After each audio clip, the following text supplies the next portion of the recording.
Are you ready to get on your horse? Yeah, okay, Marnie, whatever. Okay, get me on this horse. Everybody happy to have you back, I bet? Okay, first up. First up. There you go. No, just one. Just one. Can't take two. There you go. There. No, no, that's two again. Back down again. Hey. Wait a second here.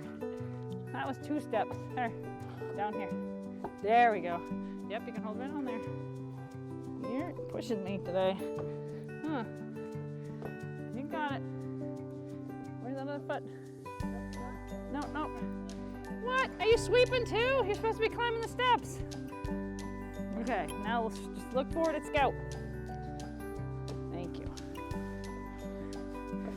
We're up on top now. Now go towards Scout. Ready? Here we go. No sweeping. Scout's being lazy, huh? Okay, want to say hi to everybody? Hi, everybody.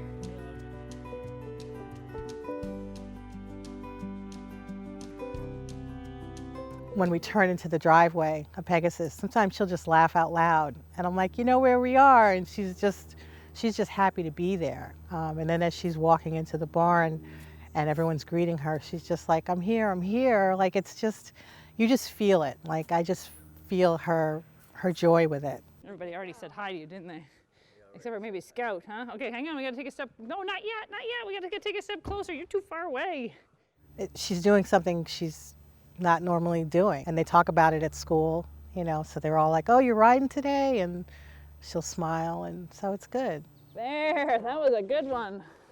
Your hands went nice and forward that time. It's the whole community of it, the whole atmosphere. Like, that farm is just, it's a place for growth, and not just on the horse. It's like they build up their pride, they build up their self-esteem. Whoa, for 1 second. You know, she rises to that positive energy and that, you know, you can do it. I mean, I've always treated her that way. Nod my hair, nod my hair. Even when she was first diagnosed and very young, 3 and 4, and she was struggling to sit up, you know, my biggest thing was, you can do it. You know, you can do it, you can do it, you can do it. And, you know, she does a lot that they didn't think she would do. If you believe, she believes. And I think Logan kind of, she looks at you and says, yeah, you think I can do this?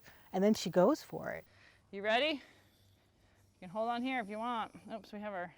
This population of kids are so resilient, and, you know, she works harder just being a kid than, you know, just waking up in the morning is harder for her than a regular kid. So I kind of feel like she's got this bring it on attitude.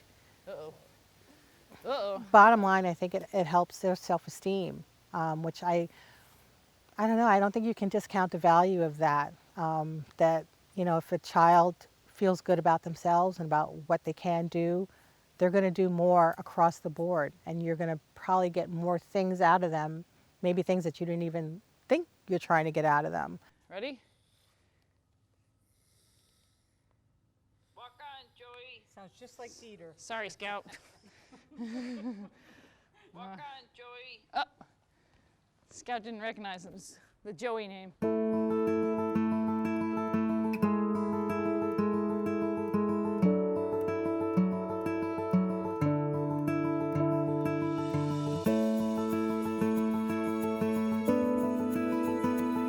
CP is like autism. It occurs on a spectrum, so that 2 kids with CP could be totally different. You know, they could be one could be very mildly involved, where cognitively they're still typical for their age, and physically maybe they just have a little high tone or a little low tone, but it doesn't really impact them day to day.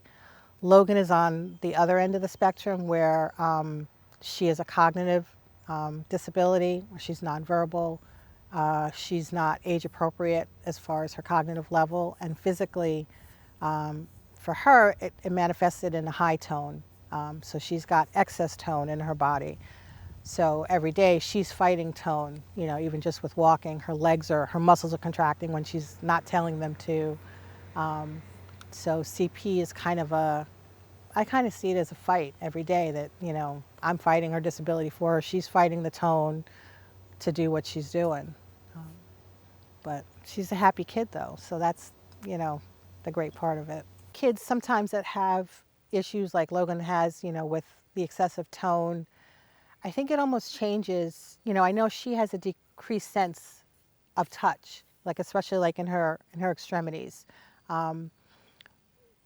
Good example would be if I give her something to lift up, she'll use the same amount of force to lift a potato chip as she would a 5-pound weight, because she can't really sense it in her hand.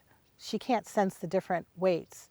Sometimes she'll be really, really hungry, but if the tone, she'll get excess tone even in her mouth, and like her lips will get sealed shut, and like I've got the spoon and I can see her looking at it and she wants it, but her brain and her mouth aren't listening to each other, and so she's having a hard time even just getting her mouth open for that first bite. That kind of struggle, and just even walking, we'll be walking along fine and all of a sudden, she'll miss a step and then I miss a step, and it's like trying to correct or, trying to get her to figure out what her foot needs to do. Just, helping her brain kind of work with her body better.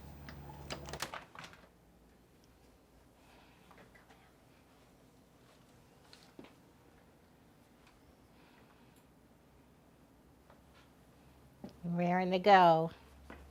Head up. Hey, bunny, head up.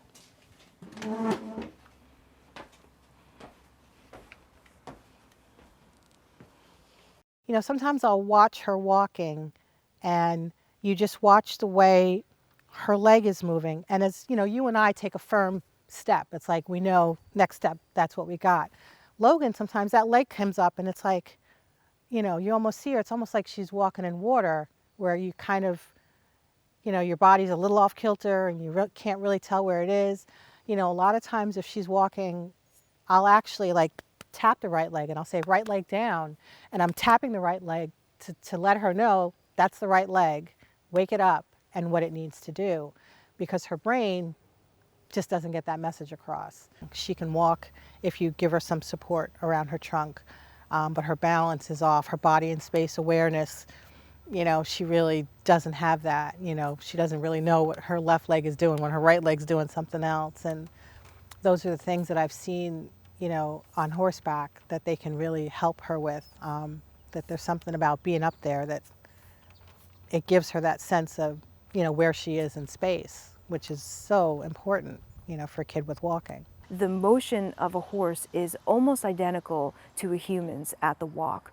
So it stimulates the same motor groups in the human that walking under your own power would. They have to orient themselves in space, so they have to learn really global things like balance, fine motor skills. Someone who needs more sensory input, they're feeling the horse, the warmth of the horse. From a therapeutic standpoint, the sensory input, there's nothing like it, it's a horse.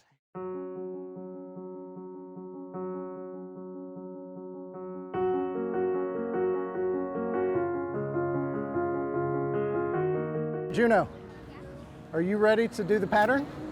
So what we're doing is stopping in between these ground poles, and then we're steering around these cones, okay? I like it because you're like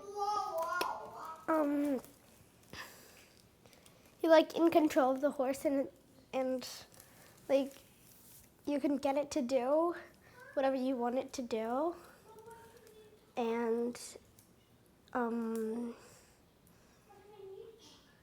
yeah. All right, so let's see it. Whoa, back, good. Nice shortening your reins, that's great. All right, so now you go right around that yellow cone, good. And then left. Keep moving her forward, move her forward. I've learned how to trot. I've jumped once over a log because it was in the way. And I've learned how to walk, and I've learned how to do commands, and yeah. I've learned how to do the basic steps of riding. When she was 1, she just became obsessed with horses. It was almost something that she loved before she could talk. And we live near Prospect Park, and there's a riding program, and there's a lot of horses in the park.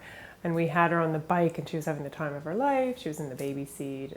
Then she saw the horses, and all of a sudden there was something more exciting than being on a bike. And she wouldn't even, so we took her down, she could look at the horses, and she just kind of was rigid with excitement. And she wouldn't even get back on the bike because she wanted to ride a horse right then and there. So I think I've just really always wanted to get on a horse and ride. Juno started when she was around 4 years old. She's now almost 10. So she really grew with gallop. It allowed her to really explore her body on a horse, and it introduced her in a really safe way to horseback riding, just riding in general, whether it's this specific set of exercises that's done in the therapeutic riding, or whether it's just riding is just so great for kids like Juno and her brother Oshin, who also has exactly the same, sensory issues and PT/OT support.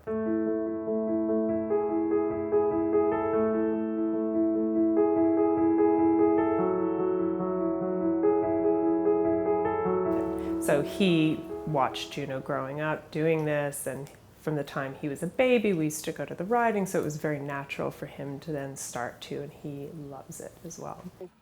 Walk on, Oshi, squeeze your legs. So don't move your hands, but yes, that was it, Oshi, good. How to roll back, how to stop, how to trot without going up and down and all that stuff. So Oshi, make sure he goes right in between, don't let him turn before. If you want to go this one, then you go like this. If you want to go this one, then you go like this. You want him to go through here. So get him out this way, that's it, that's it. And now turn, look straight ahead, look where you're going. Good, and now you're going to turn left around the green. Okay, good. Now you're going to go through here. Walk on, and how you stop is you say roll back. And does the horse always listen? No. What do you do if the horse doesn't listen? You have to squeeze your legs. And if you see it doesn't listen, you have to give him a little kick.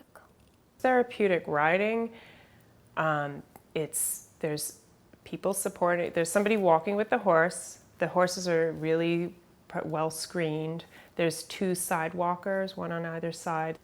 Then they do these specific set of exercises. So they'll move things, as I said, across the midline, which is again a stabilizing activity. So they pick up rings, they throw balls, they stretch, they kind of have to really extend their body while the lower part of their torso is really, really anchored and stable. So it's incredible for upper body movement and engagement. You've got to really use muscles you don't use when you're walking around. You don't feel those muscles ever being engaged just in everyday activity, or even something like bicycle riding or swimming. It's something that it's very, very settling, and they have to think about doing many things like, oh, your horse is going this way, but we want our horse to go that way. So it's planning and thinking. And then they do trotting, which adds another level of like different feel and speed, and that kind of exciting. They all love it across the board. Look around your corner, Oshin, look where you're going. 1, 2, and walk. Woohoo, good boy, come on into the middle. It's like you're running, except on a horse.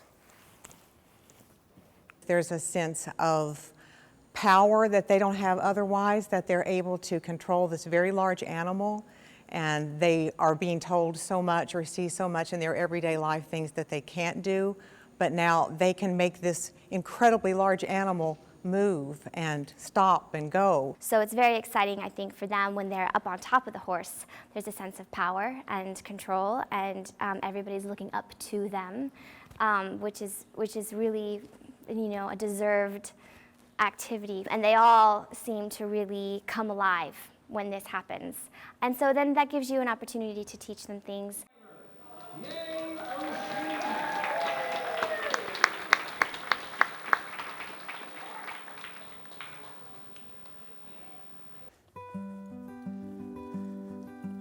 Up and over the pole, up and over the pole. So what we try to do is oversaturate her with the sensory experience to kind of wake it up. So we're really waking up her whole body, and that's what the horse does. It just total, just throws it at her. Just having the horse step over the poles can help them activate their hind end a little bit more, make them step up underneath themselves, give the rider a little bit more input. She is a sensory kid, without a doubt. She loved to go out in the rain, she loved to go out in the wind, she loves all the sensory pieces of the horse, so that's a really motivating piece to her as well. She gets a kick out of when the horse whinnies, or if it sneezes. I hear it, don't you? That's a big smile. Or if it misses a step, like she thinks all that's hysterical, and that's when I'll actually hear her laugh out loud. They're still vacuuming. Her mom and her therapy team, a lot of it was that they were working on some of the balance, use of her arms, some more independent walking, traversing some uneven stuff. So we got, the nice thing about the riding setting is we do stairs. She had to swing over her horse so stand on one leg to swing over her horse to get on. 2, 3, up and over. Now 1, 2, 3, scoot up and on. Looking good so far. All right, we gotta put our hands down, right? So we can tell Scooty, that's my dog. Scout, I have Scooter and Scout. Gets a little confusing. We'll tell Scout to walk on. Walk on. All right, good. From when I first worked with her, she would lose her balance fairly significantly a couple of times a session. And it got to the end where the volunteers were really relaxed because she was very rarely losing her balance. So I think there was a major shift even within that year of just gaining skills about knowing where she was in space. We're gonna tell them 1, 2, 3, whoa, and stop. Are you looking for mom out there? You're looking right past me. You think we better give a high five? Tell Rosie thank you. High five to Rosie. Thank you. How about one to Dieter? Yeah. How about one to Dieter? Give Dieter a little thank you. That's awesome. How about way up here to Harley? Way up front. Awesome. Now I want you to look at me when you give me my high five. Reach. Wait, I gotta see those eyes too. Look at me. Look at me. Don't look. You gotta look. Yeah. That. Wait. I had it for a second. Give me a. Thank you. Give me a look. You're looking at mom. That's not me. I'm over here. Thank you. All right. Yeah, that was a test, I think. All right, so we're gonna take our feet out of our stirrups. Oh, we forgot to give Scout a little love, right? We gotta give him a pat. Give Scouty a little pat. Tell him thank you. We said we did hills, had to go up and down outside, saw the mini horses, visited Duke. All right, we got that foot out, Rosie? All right, we're gonna lean forward, and then we're gonna swing that right leg over, okay? Yep, that's right, lean forward. And then we'll swing that right leg up and over. Get it over. You need it to stand on when you get down here. Wanted to kind of continue and generalize some of those skills that she learned, and she always did the walk and the halt on the way out of the arena, practicing speed walking and halting and walking on and turning. So we did a lot of those practicing even off the horse, and especially as her gait was a little more balanced and a little more coordinated, it was a good time to practice that. Are we out of here? Say bye, Scout. Bye, Harley. You gonna take my cone with you? You gonna take that too? What? Now we have something to jump over. You're gonna what? You're gonna wreck the place before you go? You're wrecking the place? You're just gonna push that over? All right, push them both over. You're gonna push it over. You're gonna push it with 2 hands to really knock it over. Oh, now that's what I'm talking about. Making a mess. We torch the place and then we go. She likes to watch me bring them out and run around like a lunatic, that's why. Yep, we had some laughing today, I must admit, right? Good ride today. And I, depending on the day, she might not need much support at all. So that was pretty cool to see as well. I mean, from the beginning of a lesson to the end of a lesson, how the skills that even had changed within that time. You pick it up again. No. No, you just mess it up. Don't pick it up. Yeah, that's pretty much the way it goes. Yeah, is that true? I'm in demolition, not construction, right? Well, there's some that are good at both. Well, we might have gotten a little short today. I didn't realize we were so productive. I was going to say, you got a lot done. I know. We'll make it up, right? We'll make it up. I mean, I've experienced a whole host of, a variety of different things with different families. I've done riders with autism that have come to me and said that they went to bed by themselves when they never had done it on their own prior to horseback riding, because my personal belief is that they're more rhythmic because of spending time on the horse, that's provided externally. I've had riders say because of mounting and getting on and off their horse, they were able to get into the bathtub where they couldn't before. I've had families say that because of riding, their rider went home and read where she never read before because she wanted to read about horses, so I think that's a little different kind of angle versus physical. She was definitely motivated because of the horse piece. I've had riders that have never spoken and spoken on the horse many a time, which is incredibly powerful unto itself. I think that for some of our riders that are older, sometimes the getting back to skills that they once had is really powerful. They've said that it's, the ability to be in the woods or ability to move like they used to move is really powerful to them. Our rider that won Youth Rider of the Year last year, she got up and said that she never thought she'd be successful at anything. So,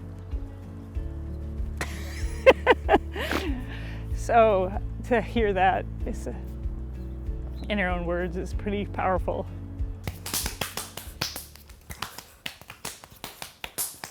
We got all of that on video. What? They're very bouncy kids.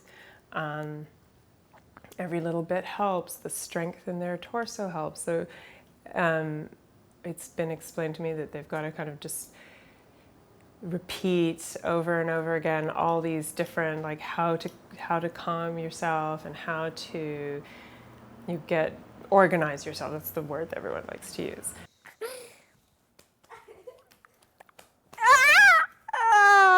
The early childhood education teachers who alerted me to the fact that they have low muscle tone. I think they both have low muscle tone. They're very bouncy. They'll need a lot of what's called sensory input, meaning they walk along and they don't just walk with their hands beside them, they walk touching the wall because they kind of need that stability in order to kind of focus on what's next. In just day-to-day activities that a lot of kids don't need to think twice about, but then there are other kids who really just need that sense. They need to either crash against things or feel like something, they want to walk touching you or holding your hand, or they need to like rub their hand down everything, the sidewalk, and then everything they're walking next to. And that kind of allows them to keep going. You see it a lot that, the kids in classrooms, like both of them had trouble sitting on the rug, but they would slowly lean against the person next to them, who would then find that irritating, and it would become disruptive in the classroom, or they would just fall over because they can't. Their core is very weak. So it starts out with a lot of just like exercises, doing these exercises to make your body stronger. But then in conjunction with that are all these crossing the midline exercises that help organize in a way that helps you focus on things. So it's just kind of a way of like organizing your arms and legs and your brain in a way that allows everything to happen simultaneously. And they just need a little more help than other kids. So it's not something that it's a very subtle support that's needed. It's not outward like, oh, I'm surprised. What's she getting PT and OT for? She seems fine. But if you're spending every day with her, that, there's a lot of like pulling up and keeping them, watching them and supporting them. The hardest parts are like keeping your body straight and like learning all the commands and knowing them by heart and like getting the horse to do what you want to do, them to do. If I were a horse, I'd probably like to like go fast, and I probably wouldn't really listen to the commands. I do not like to be bossed around. As you get this, full body contact with a very big animal that's warm and doing its own thing, and then you have to think about where you're going. So there's multiple steps. So there's a lot of the same things they would do on, say, an obstacle course, but they're kind of in control of it, and they are on a horse, so they're having a great time, and they're not thinking of it so much as being a therapy session. I think they love the sensory gyms as well, so that was also fun for them, but doing that kind of thing on top of a horse was just, beyond fun. Master it at the walk. Nice still hands, Juno, that's beautiful. So how to organize yourself so that you can sit down and focus on something, and having that reinforcement every week in an activity they enjoy and love and are passionate about is great. And we work really hard, and there's school to try and get them to focus on schoolwork, and it all feeds into the same thing. And it's a challenge, ongoing challenge, to get these bouncy kids sitting in a seat at school, sitting on the rug at story time. So it is a challenge, and it's an ongoing challenge. It's not gone away, but every little bit helps, and the support that's there really has helped. You're not really doing much up there. Good. Pull that rein. Pull it, pull it, pull it. Which rein? If you'd want to turn left, which rein do you pull? That's the boy. So, if we just pull though, and there's no forward, he's going to either go backwards or just stop. So shorten up your reins. Half the trouble is, do you see the way you're sitting on the horse right now? Yeah, there's sort of you're not really ready to ride, you're kind of just sitting on the saddle and pulling on his mouth. So a real rider gets on the horse and sits up nice and tall, like a soldier, ready for action, okay? Can you just show me that you can do that, sit up nice and tall? That's it. You've got to maintain that position. That's the boy.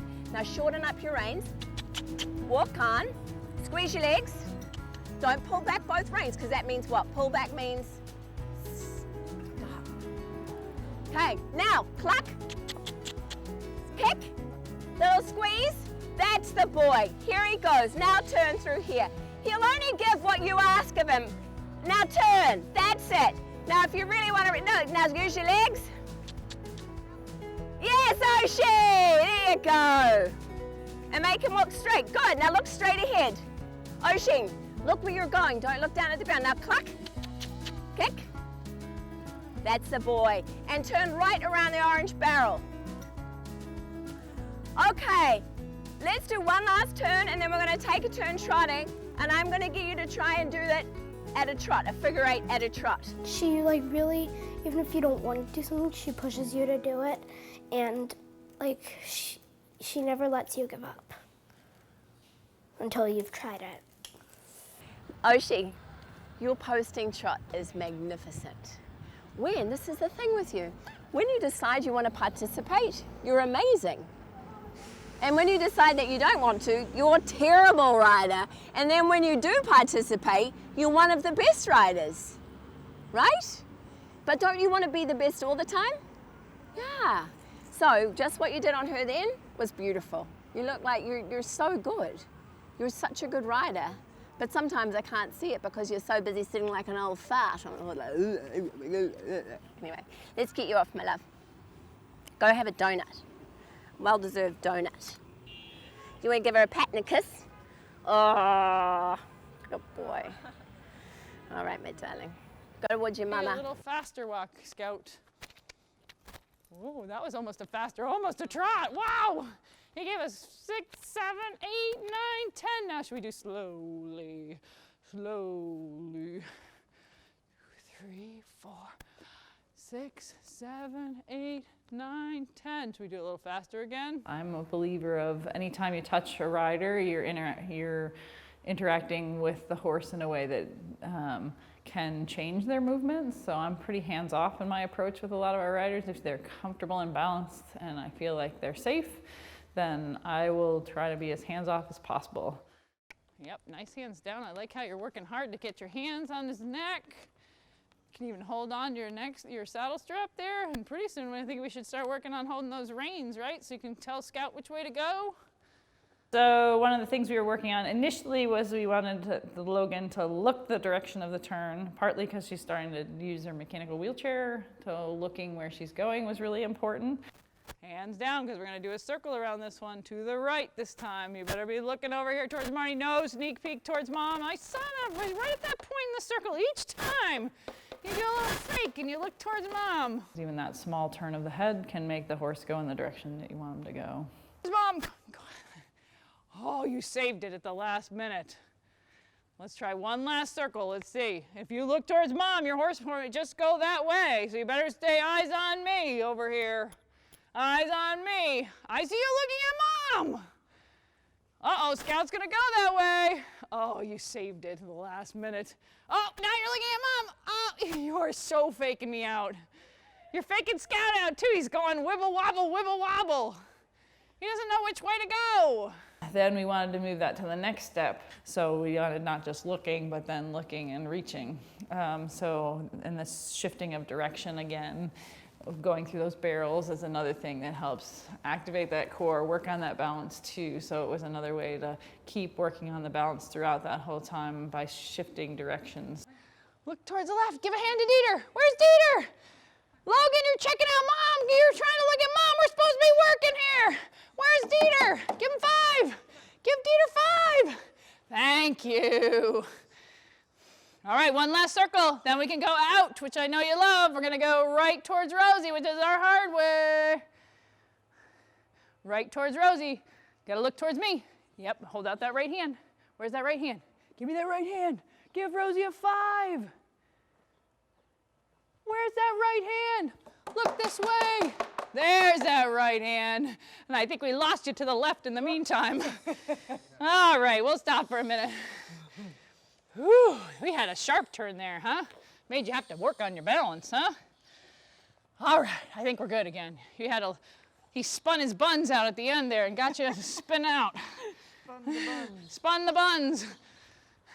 But you had a good save. You shot yourself right back to the middle. From there, once we really got some really good balance, we moved into a little bit more, some communication things so that she could have some interaction with her horse and interaction with the environment. You know, within her other environments as well, just communication was one of those things that they were working on, as well as balance and control of her body using her hands. You get it? Try it again. Oops, I just poked him. There we go. Poor Scout, he's gonna have a name complex.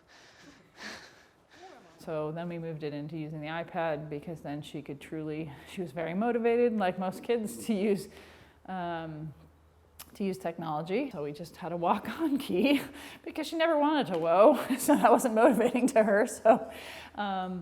So we had a walk-on key and she was very motivated. So we got the visual piece of looking for the iPad and then the physical motor piece of reaching and touching the iPad, which she got very good at. She could move actually from my iPad into my phone, which is a much smaller target key.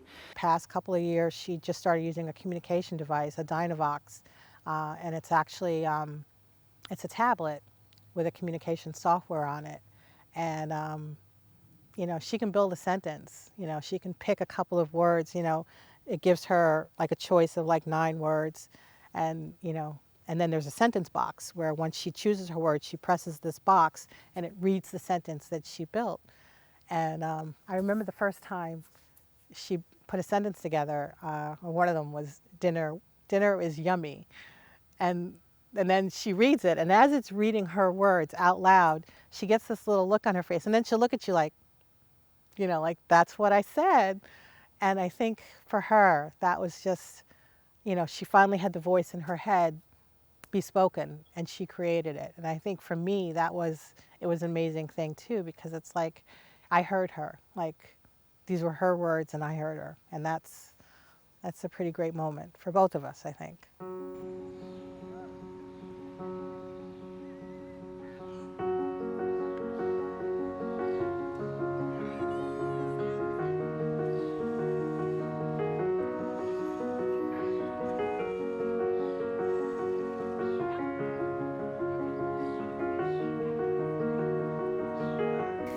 like about horses is, I don't know, I guess they're just like big animals that you can ride that are really gentle and nice. You know, Oisin is still very much in the gallop program doing the therapeutic riding, whereas I think I've mentioned that Juno, in terms of progress, in terms of what she does at gallop, has really progressed from those exercises to really having independent control. Then we worked with Sarah Jane Casey, who's a teacher at gallop, and she really worked with Juno to integrate her ambitions in learning to ride, you know, controlling the horse. And she was getting a little bored with just, you know, the exercises because her true passion is wanting to ride. And so Sarah Jane and Peter and Alicia too, you know, everyone worked together to really integrate those independent riding skills. Woo! It's all right. Good. Good. Keep this. This is perfect. Keep trotting. Cluck. So, Juno, if she stops, your legs need to go on her, right, to squeeze her forward. Your legs are getting stuck front here instead of being back and on her side. If your legs stay here, she'll keep going, okay? A little bit. You're getting itchy and scratchy, aren't you? One more try. You want to go around one more time? Go. All right, and guys, we can follow after Juno with Oisin. That's it, Juno. Keep her out. Outside rein. Good girl. Look around your corner. Legs, legs, legs, legs. Beautiful. Keep going. Breathing. Keep looking around the corner. Get your legs on her. There we go. Turn, turn, turn, turn. And walk. Lean back. Yay! Best trot to date. My favorite part of riding is trotting. I like cantering though, but I don't do it so often. I like to go fast. You know, it also just having that interaction with a very large animal that's beyond your control is just, I think it's a very humbling, instructive thing in the world to know that there are things that are bigger than you that you can't necessarily control, but you can be with and have a relationship with in a really positive way. I mean, you could argue that a motorcycle also has a mind of its own, but there's something about, you know, being on a large animal that has a mind of its own, and you really have to have a dialogue with them. It's about, you can't just say, oh, I'm going to turn the speed up, or I'm going to do this. You have to ask nicely and with respect, and there's a give and take, and it's a team. My favorite horse at gallop now is Cinnamon. I like him because he's really gentle and he like really listens to your commands. He's gray and he's really beautiful. Can I run with Cinnamon? And hold Cinnamon for me. Oisin, you're going to get on Cinnamon to trot, okay? Because I know you wanted to ride Cinnamon. He loves riding. He loves riding. There's really, you know, it tends to be a horse-girl thing, but, you know, I grew up, there were always boys riding. And, you know, and also, I mean, he's very interested in knights and history and, you know, horses. He loves horses. I think socially, in America in this day and age, it's a little, unless you're a cowboy, it gets a little like, ooh, horse riding, which is sad because horses really are amazing. And there's nothing like being out on a horse in a landscape. There's just something about a horse that makes people connect to them, that makes people feel happy around them. A lot of creativity comes out when we're working with horses. We're very aware, and I think this is something that people intuitively love about them. As such big, majestic animals, they are very, very sensitive. You're dealing with an animal that's a prey animal, so they naturally have to work up to trusting. They're huge most of the time, so we have to work up to trusting them. And I think in this mutual trust, that's where therapeutic riding has this intangible benefit that works. This is Lily. She's probably done the most in regards to, she's really incredibly tolerant, but she also like teaches some of our beginning independent riders to canter, you know, so she'll do the hardest of the hard in regards to like hippotherapy with screamers and yellers and be totally patient about it. And then she's got enough skills to do some of the hard, you know, the more independent riders too, which is really fun. Fjords I find to be a really nice size to start with. They're a draft breed, so they are a little stockier build, a little thicker through the bone, but they're a really nice size for sidewalking because they're so short, but they could take an adult rider because they're so stocky. And I found compared to some other draft breeds, they're incredibly want to please.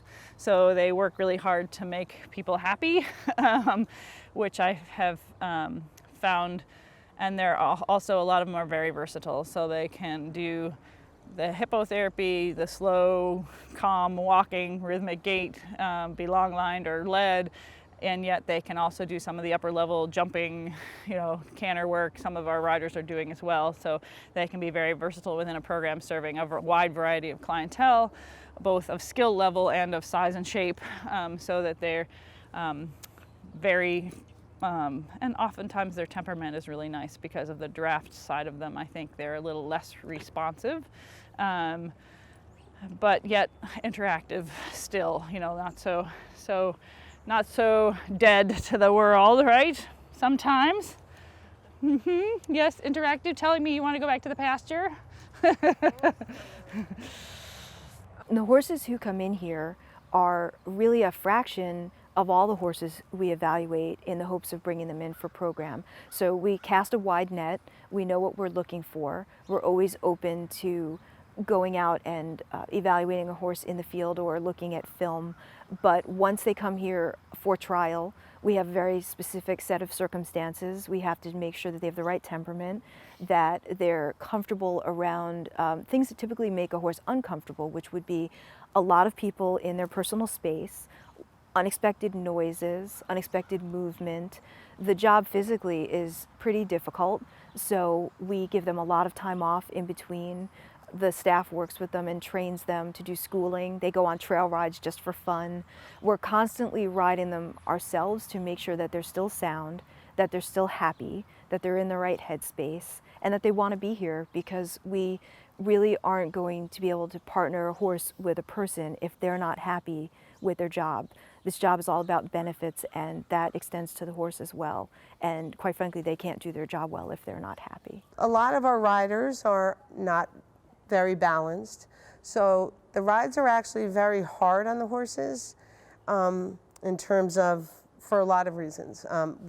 They have sidewalkers and leaders, and sometimes you have the leader asking the horse to go forward and the rider is pulling back, and vice versa. They're getting a lot of mixed messages. So in order to keep our horses sort of physically healthy and sound and fit, we need to give them good rides, which is kind of called schooling. So we look to keep them strong. And if you feel like he gets deep there, just lift your inside rein a little bit. But this is really nice where he is right now. Tuning them up a little bit, getting them to bend and work in a way that makes them stronger, as opposed to kind of breaking them down, which is kind of what some of the rides do to them.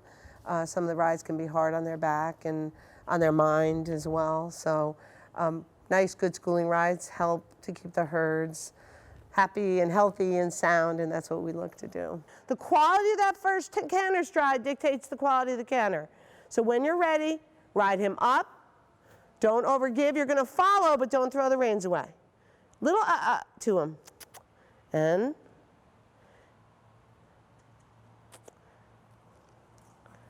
good. That was better. See what he's doing with his shoulder? Yeah. So really keep that outside rein. It's also important for instructors to be riding the horses that they teach on, because they all have, the horses all have their little idiosyncrasies and special things that make them work. And it helps the instructors to understand the horses if they have relationships with them and have ridden them and they know what their trot feels like.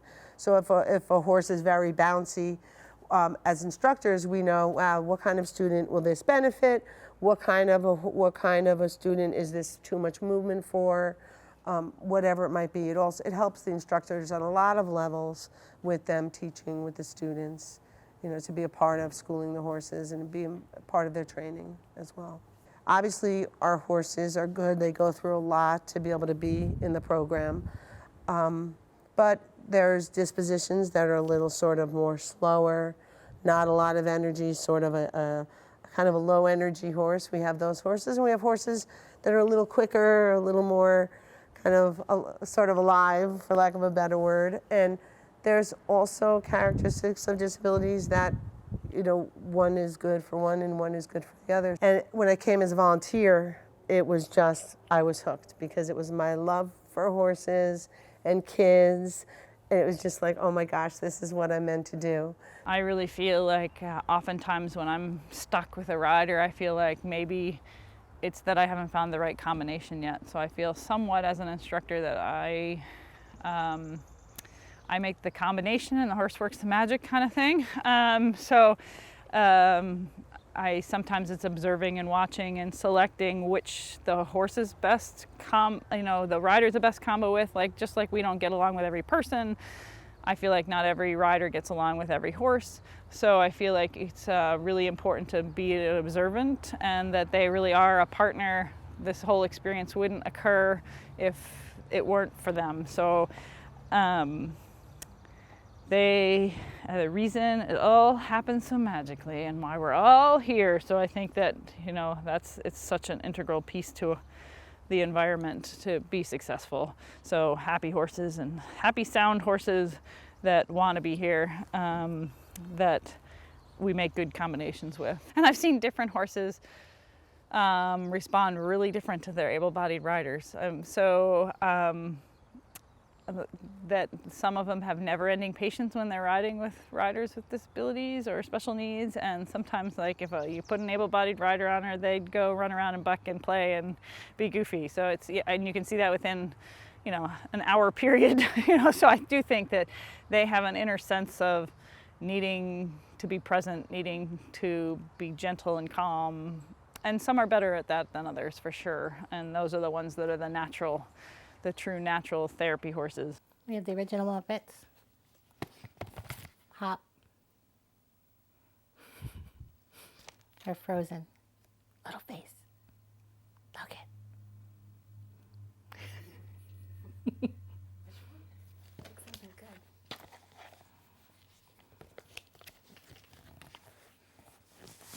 I joke with people that we're on Team Logan, you know, and I kind of feel like I'm the liaison between the team, you know, trying to help people work together and kind of make sure the right hand knows what the left hand is doing, because she's, you know, we're balancing also the medical component. You know, if we see a new doctor or see an old doctor and he gives us a new piece of information about her scoliosis or neurology, about her seizures, then that means that's got a trickle effect to how does that affect, you know, everyone else and what they're doing and how they're approaching her. So I'm kind of the central hub of information. And also too, you know, I figured out that I'm also her coach and the place that she comes to when she just needs to chill out. I'm also the person that says, okay, hold the phone, we're just watching a video. Say, if there weren't people here, Mommy would be doing lines from the movie.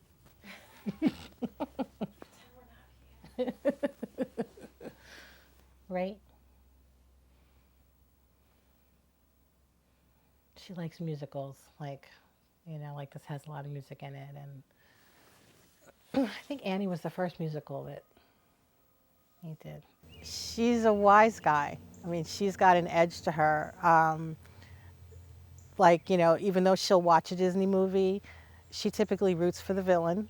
You know, like Polar Express, who does she like? The cranky old ghost that sits on top of the train.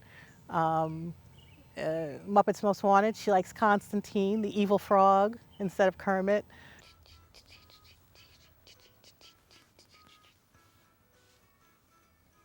You're silly. At least you went outside. The outside's good. What? What? What's the matter?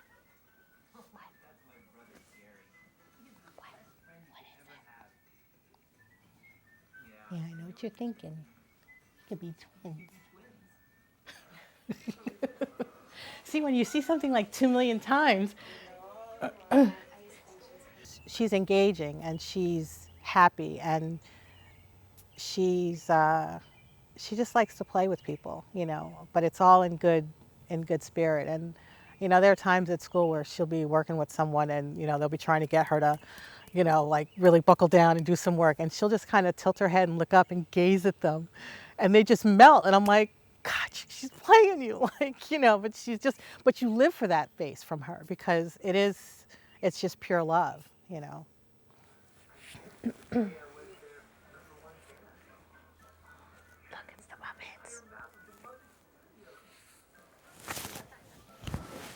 Logan her face kind of tells you how she feels. And I think, you know, number one, she was up high. She's above everyone. And she was happy. She was like, I could tell she was like proud too. They're just there helping her be the best that she can be. She's still got that pride thing going, but she's stronger with it. It's an amazing feeling. I find myself, I stand at the ring and I'm just taken in the moment, you know. I remember the first time she rode in a horse show and as the riders were coming out, they read her number, you know, number whatever, Logan Edwards riding on Scout. And like, I just felt it wash over me because it was like, you know, she's in a show. Like, I mean, just the sense of awe and pride and joy that brings, there's nothing like it. And I feel that watching her ride every time she rides, I get that rush of, you know, pride and, you know, because this is a kid that spends part of her day in a wheelchair, you know, and here she is, she's riding a horse. I can't even do it, you know, and she's doing it. That sense of pride carries over. I think the sense of self-belief carries over. You know, even when she gets off of the horse and we're walking back to the van, like she's got a jaunty little step going. I mean, she's, you know, like she's happy, you know, and I think she carries that, and it doesn't leave her when we leave the farm, you know, because I can bring it up anytime. I can mention her horse or mention Marty or, you know, and it's almost like I see her get a little straighter. And there's a whole lot of person in that little brain. You just can't treat the disability. You have to treat the child. I mean, she's just been an amazing kid. She just is. In my 45 minutes, I'm making powerful difference in families' lives, kids' lives, in a thing that I'm passionate about. I mean, I've always loved horses, and I think that the horses have done powerful things for me just in making my life happy, and so to share that with others is just awesome. All I'm gonna say, it's awesome. Is it your favorite thing to do? Yes. I'm glad that I do it every Wednesday.